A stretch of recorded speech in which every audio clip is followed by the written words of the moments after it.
DPRK says the CIA recruited a DPRK citizen in Russia's Far East in 2014.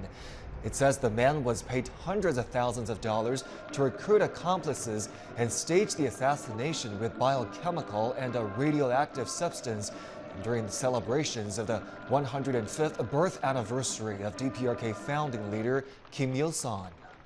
The South China Sea issue is not a problem between China and ASEAN or between China and the United States, let alone between the United States and ASEAN.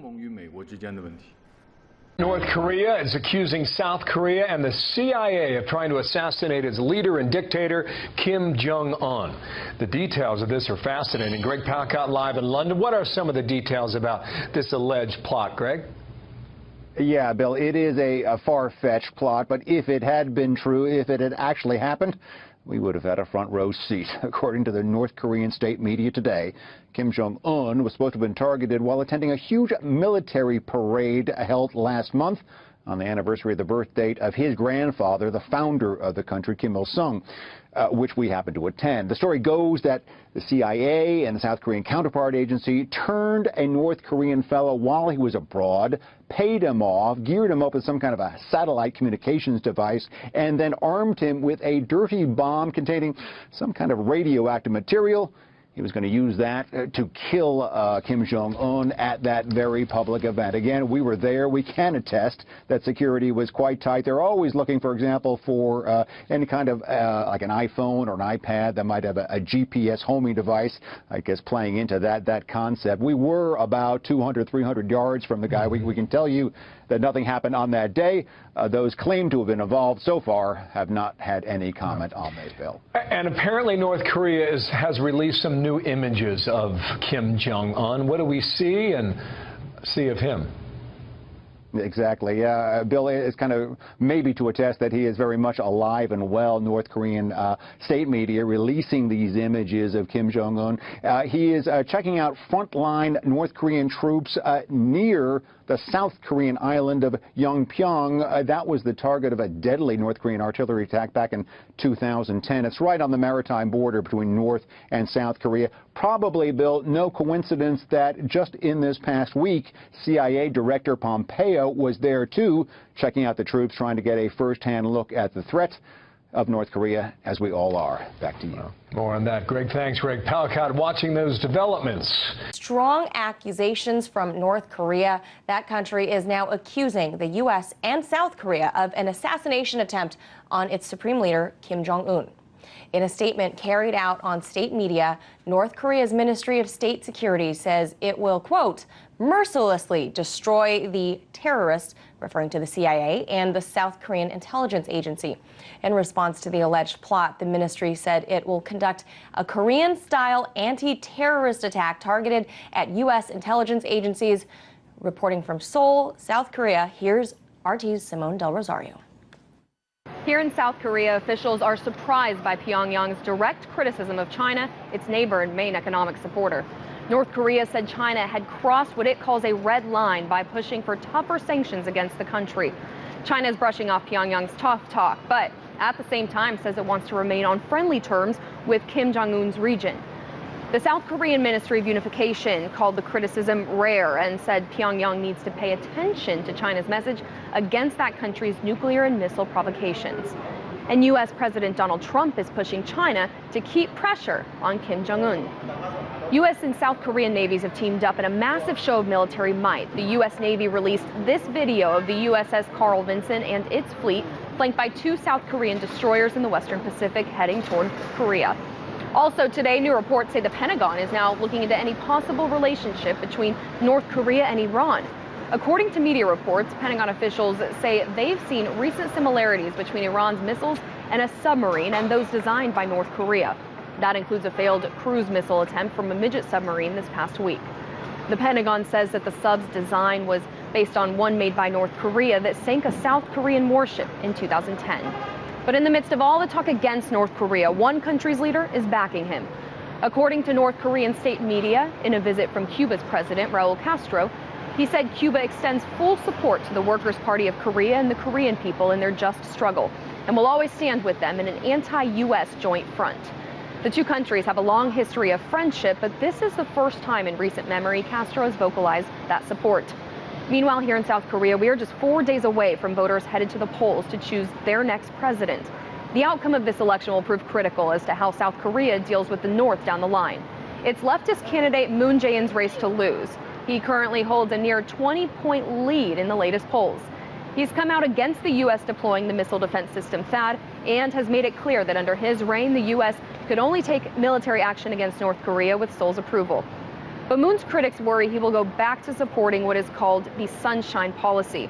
It's a softer approach to building trust with North Korea through economic investment and diplomacy rather than taking a tough stance in sanctions.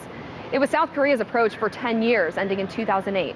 The conservative Liberty Korea Party has been in power ever since, but the recent impeachment and jailing of its president over a corruption scandal, well, it's injured its image in the country. I sat down with former Liberty Korea Party Congresswoman Song Young-sun, now working to elect the party candidate Hong Jun-pyo, whom she likens to President Donald Trump. The Conservative Party is in a very difficult situation because we went through presidential impeachment. Presidential impeachment is a kind of epitome of showing that we don't want this kind of leadership. They saw them as a kind of people with a silver spoon or a gold spoon, something like that. Out of touch with the people. Yes, only they work with their lips. They don't work with their body. We have Moon Jae-in, who's the front runner by far. Yes. Where do you understand all this support for Moon Jae-in coming from? Youngsters, especially youngsters' eyes, he's the person of servitude, the person who demonstrate a kind of equality, the person who is willing to listen.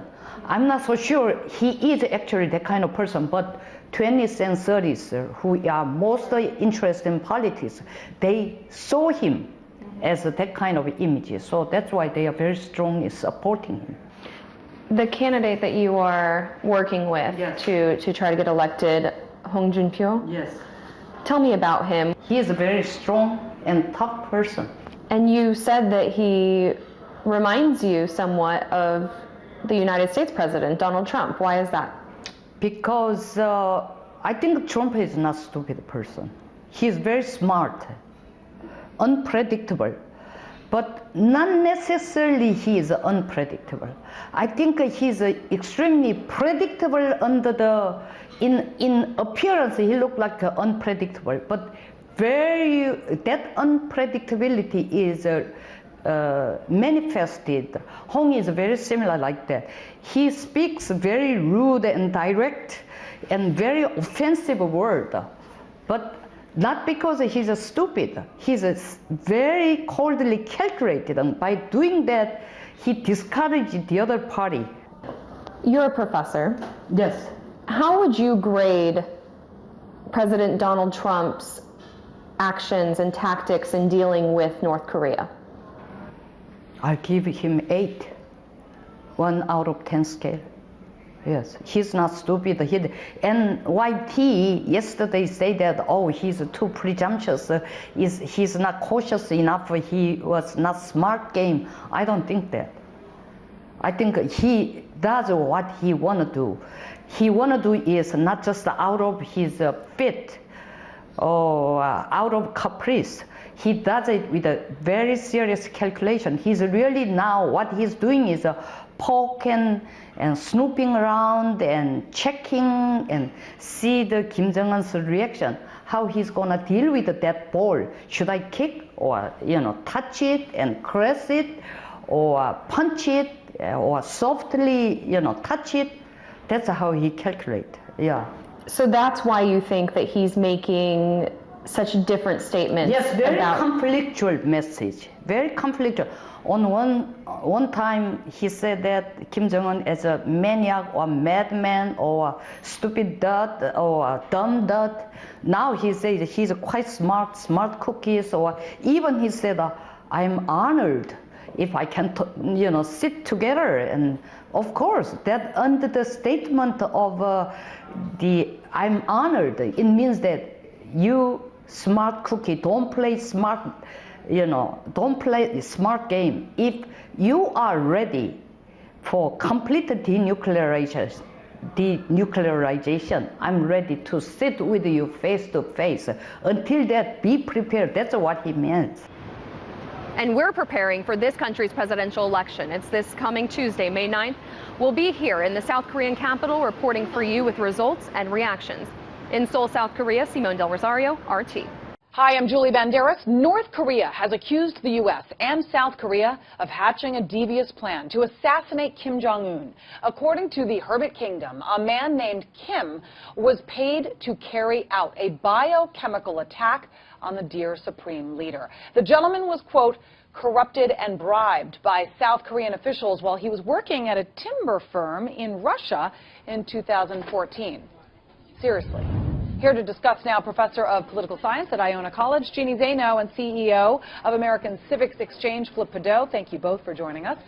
All right, Flip, so we take, this all sort of, I don't know, lightly at times. We like to joke about some of the stories coming out of North Korea, most of which are unbelievable. But this is, a man, an unstable man, leading a possible nuclear country in unstable times. So what do you make of this charge?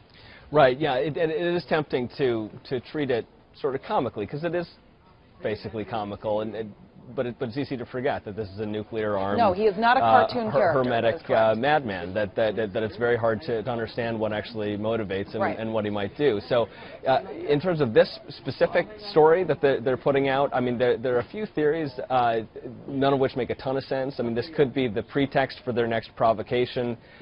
This could be the provocation, and that the last couple of missile tests have failed spectacularly. They may not really have a lot more overtly belligerent things they can do without embarrassing themselves, so maybe now it's just a PR war. Another